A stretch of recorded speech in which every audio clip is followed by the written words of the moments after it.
Amb la irrupció de les tecnologies, neix un nou cicle econòmic anomenat economia del coneixement, precisament amb sectors i activitats econòmiques intensives en informació i coneixement, o sigui, amb recursos intangibles. Paral·lelament, i amb la globalització, i amb un entorn polític, econòmic, tecnològic, sociocultural, ecològic i legal molt canviant i extremadament competitiu, prenen importància 4 factors de competitivitat. Les mateixes tecnologies de la informació i la comunicació, la internacionalització, la recerca, el desenvolupament i la innovació, i un quart element que és cabdal perquè permet desenvolupar les primeres, el desenvolupament de les competències professionals. Precisament, és en aquest nou paradigma que les empreses necessiten adoptar nous models de direcció per alinear les seves estratègies a les noves tendències de l'entorn i aprofitar així les oportunitats. També necessiten nous models i noves formes d'organitzar l'activitat per poder optimitzar els recursos i les seves capacitats. I per últim, nous models de gestió de l'equip humà per poder captar, fidelitzar i desenvolupar tot el talent d'aquelles persones que saben fer i estan disposades a aprendre amb l'organització. En definitiva, les empreses i organitzacions, ara més que mai, necessiten líders, persones que siguin capaces de tirar endavant una organització amb tots aquests reptes i, per tant, necessiten persones amb les competències necessàries per poder acomplir amb les seves funcions de forma òptima. Però, quines són aquestes competències? Quines són les competències que haurien de tenir els directors i les directives, els emprenedors, les emprenedores, els empresaris i les empresàries d'aquest país? A continuació, ho descobrirem. Montse. Marta. Què tal, guapa? Quant de temps? Com estem? Bé, aquí llegint algun llibre d'art, que ja saps que m'apassiona. Montse, a mi m'agradaria avui posar-te com a exemple de desenvolupament i millora de competències directives. Ai, caram, m'ho dius així, no? Sí. Molt de pronto. Vols que ens asseiem? Sí, i tant. Vale. Montse, explica'ns l'origen del teu projecte. El meu projecte professional es diu Idees, creació i reorientació d'empreses. Jo a través d'aquest projecte el que pretenc és ajudar als empresaris, als emprenedors, no importa la fase en la que estiguin, a reorientar el seu negoci justament. I evolucionant en aquest projecte o en aquesta feina he donat més passitos i he creat un nou projecte dins d'aquest, que és trobar una forma diferent d'explicar i sobretot de que arribi la informació a l'empresari, a l'emprenedor, qui és que ha d'utilitzar aquesta informació numèrica, perquè normalment és complicada i llavors ho explicaré a través de l'art. Llavors ara entenc perquè estem en què és un taller d'art? Un taller artístic, exacte. Molt bé. Perquè aquí, en qualsevol espai artístic, me solo inspirar i és on va néixer tot. Així doncs, veig que els pinzells, les pintures, són estris que et permeten desenvolupar una peça d'art. És un bon exemple per poder parlar de competències emprenedores o directives, no? Aquests coneixements, habilitats, aptituds i actituds que necessitem per poder tirar endavant, en aquest cas, el teu projecte.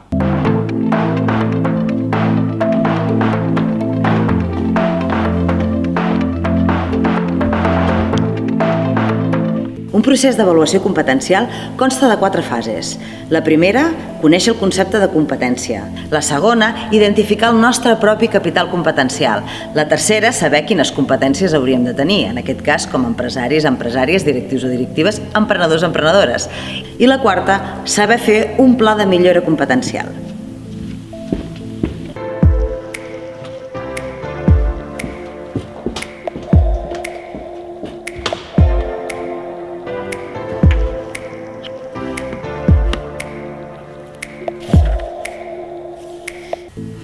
El concepte de competència professional que adoptem és el resultat del treball de claus tutorials, un treball realitzat per Marta Colomer, Fina Rubio i Ismael Palacín, fonamentat amb el model de gestió de la competència professional ISFOL. D'aquesta manera, considerem que la competència professional, en aquest cas les competències directives, emprenedores o empresàries, serien aquell conjunt integrat de coneixements, habilitats, aptituds i actituds necessàries per l'òptim acompliment de les funcions. Podem considerar que les competències és el saber, però també cal saber fer i, per tant, necessitem habilitats i aptituds. I, el més important, voler fer. L'actitud és el que realment mou la resta de competències. De fet, contemplem 3 grans tipus de competències. Les competències tècniques, les bàsiques i les transversals. Les tècniques serien aquells conceptes i tècniques necessàries per desenvolupar una activitat concreta. Les bàsiques són prerequisits culturals i les competències transversals serien aquelles d'ampli abast que posem en joc en diferents nivells de complexitat i en diferents àmbits o funcions. En el cas de les persones emprenedores i empresàries, a banda de les competències professionals, tècniques, bàsiques i transversals que necessiten per desenvolupar una activitat concreta més operativa dintre de l'organització, també necessiten competències per poder gestionar el seu projecte i, per tant, realitzar totes aquelles funcions de formulació, seguiment i execució de l'estratègia, organització, etc. Montse, quines competències tècniques relacionades amb la gestió d'empresa creus que has necessitat i que qualsevol persona que vulgui tirar endavant un projecte necessitarà? Penso que per qualsevol projecte tenir coneixements de finances, de fiscal, de màrqueting, direcció estratègica, comptabilitat, són coneixements bàsics per qualsevol empresari o empresària que vulgui tirar endavant el seu negoci. Algunes competències tècniques concretes en el teu cas, pel teu projecte? En el meu cas, sense donar-me ni saber-ho prèviament, el que sí te puc dir a hores d'ara és que he hagut d'adquirir coneixements a diferents nivells, evidentment, sobre no només de finances, d'economia d'empresa i d'art, i també he adquirit coneixements relacionats amb la geometria, amb la física, amb la genètica, he llegit sobre arquitectura i tot això m'ha servit per desenvolupar el projecte de Xifrart que ha nascut dintre d'idees i que m'ha permet fusionar les finances amb l'art. I realment les competències claus pel futur, tal com hem explicat a l'inici, són aquelles que necessitem més transversals. En aquest sentit, en podem trobar de 3 tipus: les competències de relació, les competències d'afrontament i les competències d'identificació. Les competències d'identificació ens permeten precisament identificar quins punts forts tenim i quines competències o aspectes necessitem millorar. També ens permeten situar-nos en el context i disposar-nos a aprendre conceptes nous i experiències noves. Les competències de relació ens permeten relacionar-nos amb el nostre entorn. Principalment són les de relació interpersonal, les de comunicació i les de treball en equip i lideratge. I per últim, les competències d'afrontament són les que ens permeten executar totes les activitats necessàries per la nostra professió o pel nostre projecte. Serien com, per exemple, la competència de responsabilitat, iniciativa i autonomia, adaptabilitat, gestió de l'estrès i de les emocions i un ampli ventall de competències que necessitem per poder crear, consolidar i fer créixer el nostre negoci. Quines competències et van anar molt bé per poder tirar endavant el teu projecte, Montse? Doncs abans de parlar de competències, jo crec que és important dir-te que el meu projecte va néixer en un moment determinat, perquè crec que és important en el moment vital que estem les persones per desenvolupar un projecte. Jo estava fent un canvi professional, a part d'un canvi també personal, i llavors en aquell moment m'estava reorientant professionalment. I el que vaig fer va ser estirar, com dius tu, d'aquestes competències de diagnosis, perquè el primer que vaig fer, jo és que soc molt analítica, i llavors el primer que vaig fer va ser analitzar l'entorn, el context en el que me situava. Vaig valorar com estava el moment econòmic, quin era el moment econòmic, què hi havia que jo pogués fer amb els coneixements que tenia, però que també fos algo que m'agradés, que m'apassionés, perquè venia d'una feina en la que ja me sentia com apagada. I a partir d'aquí el que vaig fer va ser això, identificar el moment, identificar el context i analitzar molt. Així doncs, el pensament analític, la situació en el context, la disposició a l'aprenentatge? Sí, efectivament. Tenir ganes d'aprendre, ser molt curiosa, també me va ajudar, perquè dintre d'aquest anàlisi de l'entorn, evidentment també vaig haver d'analitzar què sabia jo, quins recursos tinc, i què és el que em falta, perquè evidentment per més competents que puguem ser no ho som al 100%, sempre ens cal estar aprenent. I llavors jo el que vaig fer va ser valorar què me feia falta en aquell moment per tirar endavant cap allà on estava intuint que aquí aniria. Després m'explicaràs exactament quines competències et vas adonar que necessitaves millorar, però anant a les competències que et van ajudar, realment, les que ja tenies, per exemple, el tema de les competències de relació, tens alguna altra competència que t'hagués ajudat? Evidentment, entre les competències que ja tenia, o que em vaig adonar que m'anirien bé per desenvolupar el meu projecte, són les de relació amb les persones, les interpersonals, no? Es diuen. El fet d'analitzar el context i necessitar aprendre coses que em feien falta en aquell moment em va portar a anar a molts events, a fer molts de cursos, a interactuar amb moltíssima gent, perquè fins i tot entrevistava persones perquè tenia curiositat de saber com veien ells a l'entorn, si coincidien amb la meva opinió o no, i què estava faltant en aquell moment. Què has aconseguit de tenir una bona relació interpersonal? Perquè a mi em consta, Montse, que tens un molt bon nivell de comunicació i una molt bona relació amb les persones. Què he aconseguit de les persones? Principalment motivació. Motivació perquè quan inicies un projecte, i sobretot si és intangible, que és diferent, no sé si acabarà sent... En aquell moment, quan l'inicies, no saps si acabarà sent un negoci o no. Només saps que és una idea. I llavors, quan te trobes amb una idea que no s'ha posat en pràctica encara, el fet de contrastar-la amb la gent t'ajuda a seguir. Tot i que hi ha gent que te qüestiona molt què estàs fent, per què ho estàs fent, vols dir...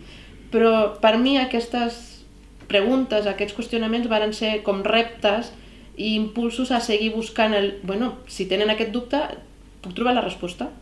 A mi em va principalment ajudar això, a seguir. Així entenc que la gestió de les emocions, sobretot en un projecte que no saps com acabarà, si acabarà sortint bé, i també per donar resposta a la reacció de les persones, és important, oi que sí, Montse?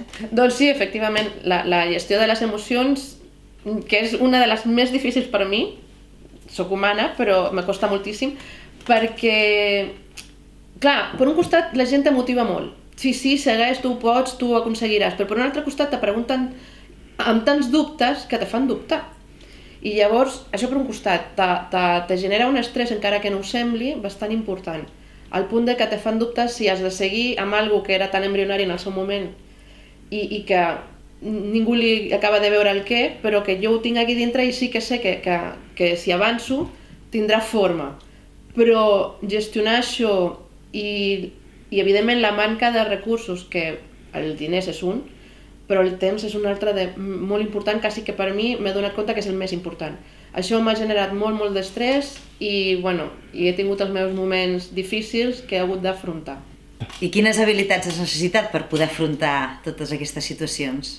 Realment, per afrontar totes aquestes situacions, al final jo ja no sé si era plenament conscient o no, però vaig haver de treure totes les meves competències habides i por haver, perquè jo tenia ganes de seguir tirant endavant.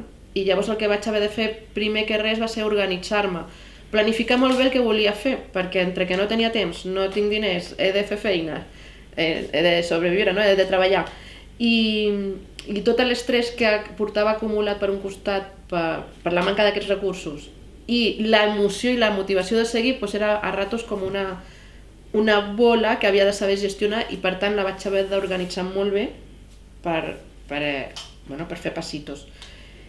I llavors tot solapat l'adaptabilitat, perquè el fet de compaginar un projecte complicat, intangible, amb un dia a dia familiar personal, amb una vida professional i una vida social, perquè com hem dit és veritat, qui me coneix sap que sempre estic voltada de gent, m'agrada estar en entorns socials. Doncs ha d'estar molt ben planificat, organitzat, no vol dir que ho porti a la perfecció, però ho faig al màxim i per tant m'he d'adaptar contínuament als canvis d'entorn i de persones i de situacions per gestionar el millor possible tot això. Les competències s'adquireixen en tots els àmbits i des de que som petits. Per tant, tots som conscients, amb més o menys nivell, d'aquells coneixements, aquelles habilitats, aquelles aptituds que hem anat adquirint en diferents àmbits, tant informals com formals. En tot cas, hi ha dos aspectes rellevants a l'hora de fer un procés d'identificació competencial. El primer, com es construeix una competència. En aquest cas, primer l'experimentem, identifiquem com ho fem i després ho transferim a un altre àmbit. moltes vegades diferent al qual l'hem après. El segon aspecte important és realment adonar-nos-en del comportament concret de cada una de les competències. Per exemple, a l'hora de comunicar-nos estem posant en joc diferents elements, com l'escolta activa, la capacitat de transmetre un missatge de forma clara i concreta, el saber fer preguntes i, evidentment, la utilització dels gests i, per tant, de la comunicació no verbal. Tots aquests són elements que conformen la comunicació com a competència. Precisament, els diccionaris de competències ens permeten tenir una visió clara i detallada de tots els comportaments que després voldrem identificar per poder millorar-los. Tu n'eres conscient de totes aquestes competències que tenies per poder començar? Doncs bona pregunta, Marta, perquè tant de que parlem de quines habilitats, quines competències hem utilitzat, no? O hem fet servir per tirar endavant un projecte, doncs no era gens conscient de quines podia tenir jo. La veritat és que pensava que no en tenia algunes que inclús després vaig descobrir que sí, i això va ser gràcies a un programa en el que vaig participar, tot sigui dit amb tu, no, Marta? Que, t'ho diré sempre. Jo sento que quan vam sortir d'aquell programa, o sigui, les persones que vam sortir d'aquell programa vam sortir com les princeses que ja no necessitàvem el príncep perquè ens vinguessin a rescatar del drac. Ja nosaltres teníem espasa i escut per defensar-nos en la vida. Moltes gràcies. Però el que sí te puc discutir és que jo no era conscient de quines en tenia. I crec que és una eina molt important que recomanaria a tothom, i no perquè m'estiguis fent el vídeo, sinó perquè és veritat, jo que me dedico també al món de l'assessorament, veig que hi ha moltes persones que tenen grans idees de projectes, que són supertreballadores, però de vegades no són conscients de quines competències tenen, quines necessiten i quines els falten. I és superimportant perquè per tirar endavant un projecte, per a que arribi a puerto, moltes vegades han de desenvolupar les que també falten.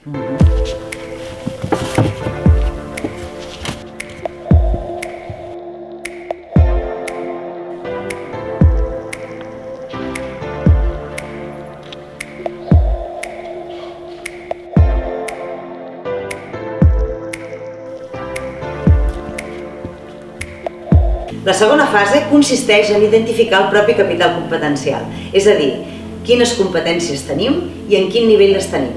Existeixen diferents mètodes i eines per poder fer un bon procés d'identificació de les nostres competències. Un, per exemple, seria la història de vida. En aquest sentit, anem recollint totes les situacions i totes les experiències que hem viscut i anem identificant quines habilitats, quins coneixements, quines aptituds i quines actituds hem posat en joc en cada un d'aquestes experiències o situacions. I sobretot, el que és molt important, hem de poder identificar quins són els resultats de les situacions per poder confirmar que realment hem adquirit o millorat aquella habilitat.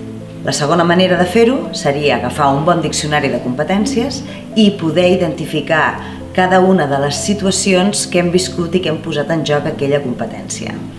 I per últim, també hi ha altres recursos, com per exemple el feedback que ens puguin donar les persones del nostre voltant, preguntant directament en quin nivell creuen que tenim determinades competències, aquelles que ens interessa conèixer, o bé, per exemple, qüestionaris i tests que existeixen al mercat i que de forma una mica més perceptiva, que no real, ens poden donar una orientació de les habilitats, dels coneixements i de les aptituds que tenim per poder desenvolupar les nostres funcions directives i empresàries. Fes-nos un petit resum de les tècniques que et van ajudar principalment a identificar aquestes competències. Que recordi de les tècniques que vàrem fer en el seu moment, una, a part de les dinàmiques de grup, una que me va marcar molt va ser, no recordo el títol exactament, però era la història de vida. El fet de recordar com va ser la meva vida i quines situacions vaig viure i com les vaig viure em va ajudar a detectar coses que potser ara no, en aquell moment no era conscient, no? I me va fer reconèixer quines competències, quines habilitats i quina actitud, sobretot, vaig tenir per afrontar cadascuna d'aquestes situacions. De fet, d'això en dèiem viure en clau de competències i espero que t'hagi pogut ajudar a l'hora de poder anar identificant en cada una de les situacions que has anat visquent quines competències poses en joc a un bon nivell i quines competències necessites millorar pel fet que no hagis aconseguit els teus objectius, no? O els resultats que esperaves.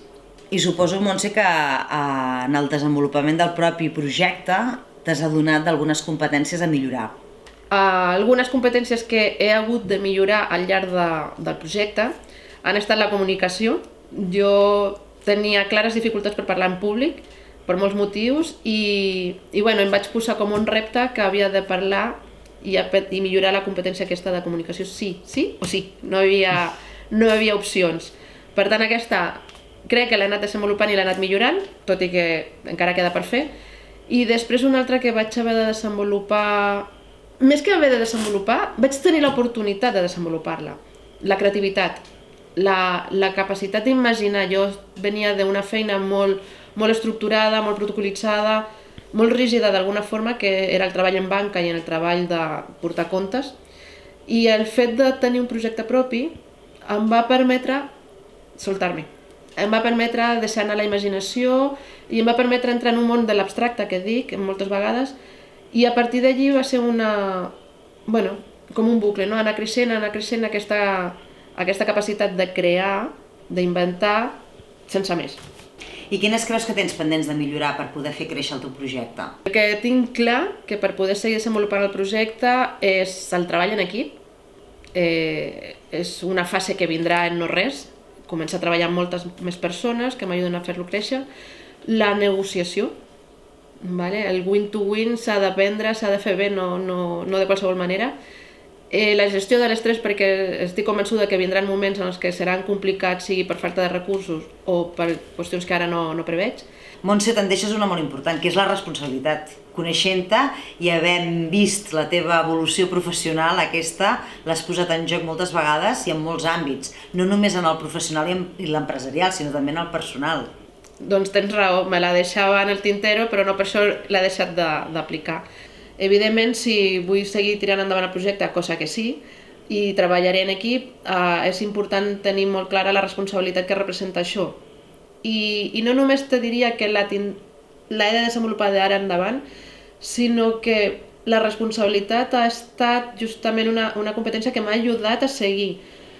Quan han hagut d'aquests moments difícils de qüestionar-me si valia la pena seguir amb el projecte, perquè me falten recursos, me falta temps, me falten diners, o a vegades te falta energia, perquè fer tot alhora també requereix energia física, doncs he sentit he tingut un sentiment de responsabilitat que m'ha ajudat a continuar, perquè penso que si tenim una informació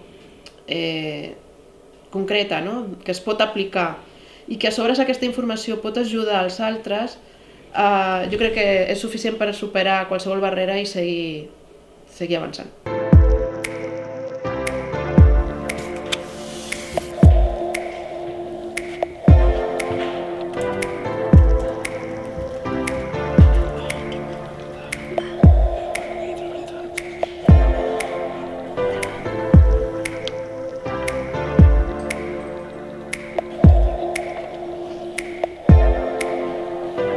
De forma resumida, un procés d'identificació competencial consta de dues parts. La primera part, veure realment quines competències i, per tant, quins comportaments concrets volem identificar. En aquest cas, tenim un ampli ventall de diccionaris de competències, sobretot transversals, que ens ajudaran a conèixer la descripció detallada de cada una de les competències i, per tant, dels comportaments que volem observar. El segon pas és ser capaç d'identificar aquelles situacions que hem viscut en àmbits formals, però també, sobretot informals, que evidencien que realment hem posat en joc les competències que volem observar i que volem identificar. Les proves gràfiques, visuals, pot ser una fotografia, pot ser una carta, un document, un vídeo, també serà una forma de demostrar que realment posem en joc aquella competència. Per tant, les evidències seran les situacions que ens demostraran que hem posat en joc una determinada competència i el nivell en el qual l'hem posat. L'indicador de resultat serà, al final, per poder realment comprovar que efectivament hem assolit aquella situació amb èxit i, per tant, és gràcies a les competències que hem posat en joc.